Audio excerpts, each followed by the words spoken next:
Opa Williams, better known to many as Opa Williams, who wants to be described as a mass communicator, studied business administration at the University of London. He later went to grab an MBA from Miami University. He has also gone ahead to pick a PhD in comparative arts from Wesleyan Methodist University. But he has always played big in the movie industry as one of its favorite producers. Aside from producing many movies, his name has become synonymous with comedy, that many see him as the father of Nigerian comedy. Reason? His regular show Night of 1,000 Laughs has endured in the past 23 years, creating laughter across Africa and not only in Nigeria, where he started, and making many stars out of many people who may not have found anything else to do in a world that. He talks a little about his inspiration and how he feels when called father of Nigerian comedy. By Fred Owinjora, you have produced many in Nollywood. Tell us about some of your films. My first film was Deadly Affairs, later on Om came and a host of others including Sergeant Okoro etc., and not too long ago, Three Wise Men, which showed on cinemas across Nigeria and won the AMAA award as Best Africa Comedy Movie. We are also set to release another film few days in the nearest future, so I can say it has been a journey. But you have always been involved in serious-themed movies like Onom, Sergeant Okoro etc., that there is wonder in your comedy connections. When I say comedy, it does not mean that they are not serious issues.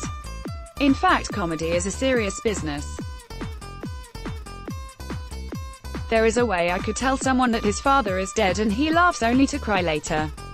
There is also a way I will say that and the person will break down and start weeping immediately. I see comedy as a vehicle to drive home serious matters. What inspired you to create Night of 1,000 Laughs? Night of 1,000 Laughs is an idea that just came on its own as I was looking for other means complementary to the other parts of me. On this path, I regularly met with people who could effortlessly make others laugh with what they say or do.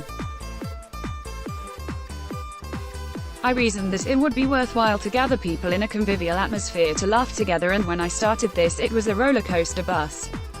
How do you feel when called father of Nigerian comedy industry? I will readily answer, but I have not been called yet.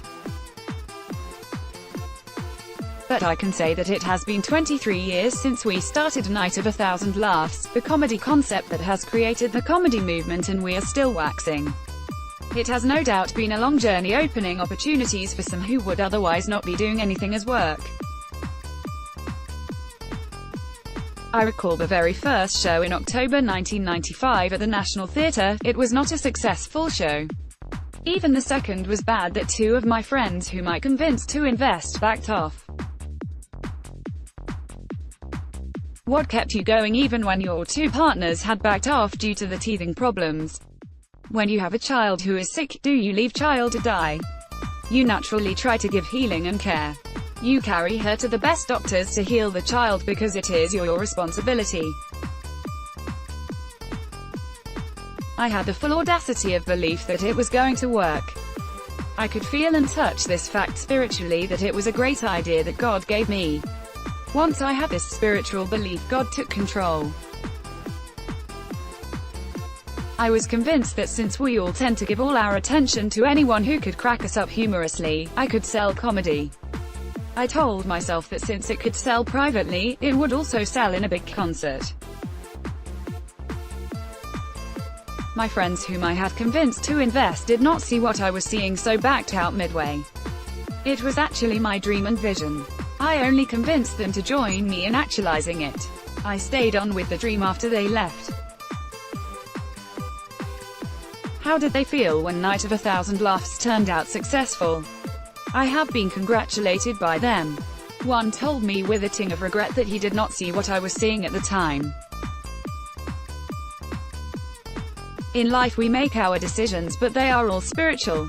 You must have heard of a man who was convinced by Steve Jobs to invest in the famous IT company Apple, but he withdrew his investment after a few years of not making money.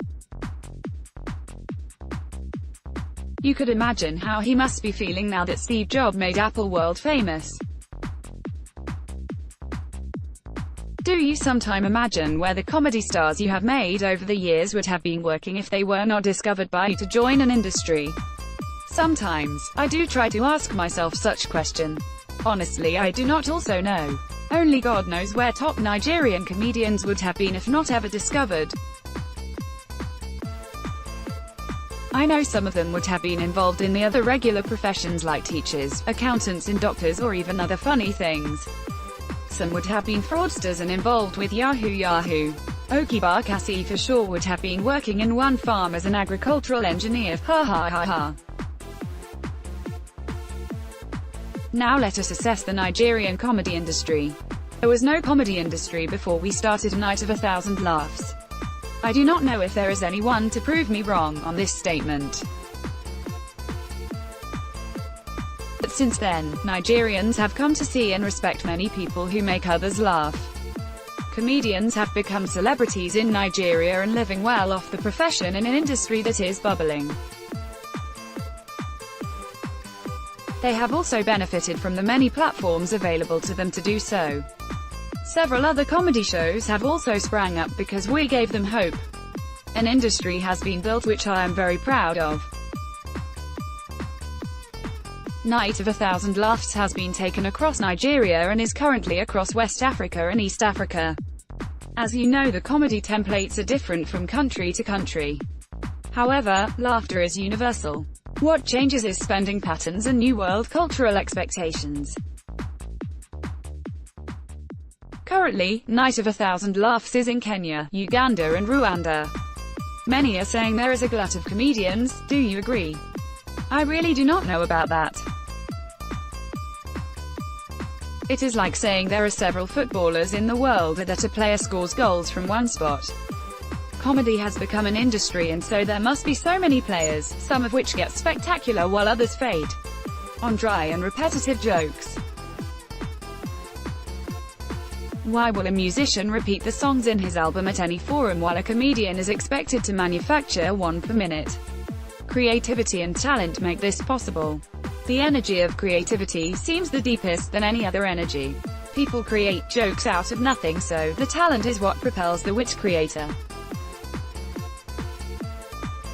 I implore the audience to give comedians the benefit of doubt in case they repeat jokes. What do you look out for in your comedians? I look out for originality, spontaneity, creativity, power of talk delivery. I look at the comedy star as a footballer who could carry the crowd along as well as score the goals. Originality becomes a big work as I also look out for someone who would creatively turn some old joke into a fresh hilarious matter. Do you see a future in the business in Nigeria? Yes. I believe that there is a future in all of everything. Once there is life, there is a future. There is a future for soccer, future for music and future for comedy. Real future. What do you make of your latest film, Three Wise Men? When I realized that I had been carried away with laughs, I decided to try my hands in another movie project after many years. I have always had the full understanding that comedy and sex sell. Stories about women sell more. People want to laugh whether they are sad or happy. The movie Three Wise Men is a reflection of life. The kind of life we live, the decisions we make and our relationship with God. The film is about three men who retired from active service and while planning for what to do with their retirement benefit got it all wrong. It is about three men who take life as it comes, forsaking God in a way.